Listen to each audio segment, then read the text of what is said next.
తెలంగాణ రాష్ట్ర టీడీపీ నాయకత్వము తెలంగాణ పదమే లేదని మాట్లాడినటువంటి వాళ్ళకి రాజకీయ అవగాహన లేదు, సమాజ కోణంలో అవగాహన లేదు అన్నది తేలిపోయింది.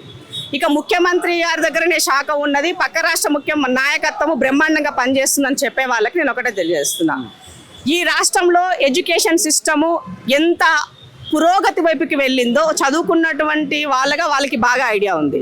కానీ రాజకీయ కోణంలో వాళ్ళ పదవుల ఆకాంక్ష కోసము ఈ రాష్ట్ర నాయకత్వాన్ని, అంటే తన సొంత గడ్డ నాయకత్వాన్ని శంకిస్తూ పక్క రాష్ట్ర నాయకత్వాన్ని గొప్పగా మాట్లాడుతున్నప్పుడే వాళ్ళ యొక్క లీడర్షిప్ అయినా, వాళ్ళ వ్యక్తిత్వం అయినా, వాళ్ళ బానిసత్వమైన మనకు కనబడిపోతుంది. కాబట్టి నేను ఒకటే అంటున్నా, ముఖ్యమంత్రి దగ్గర శాఖ ఉంటే డెవలప్మెంట్కు ఉన్నటువంటి ఆటంకం ఏంటని అడుగుతున్నా.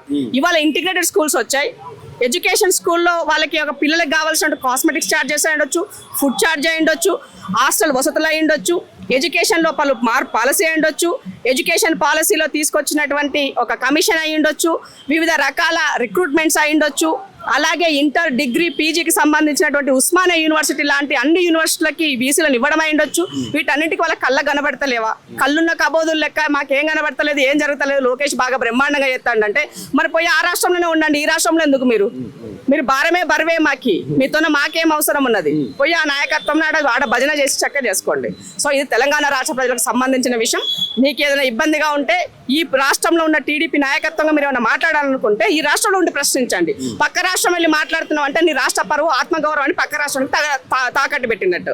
ఆ తాకట్టు పెట్టే రాజకీయాలకు మా ఆత్మగౌరవం అమ్ముకోవడానికి మేము సిద్ధంగా లేవని తెలంగాణ ప్రజలు తెలియజేస్తారు.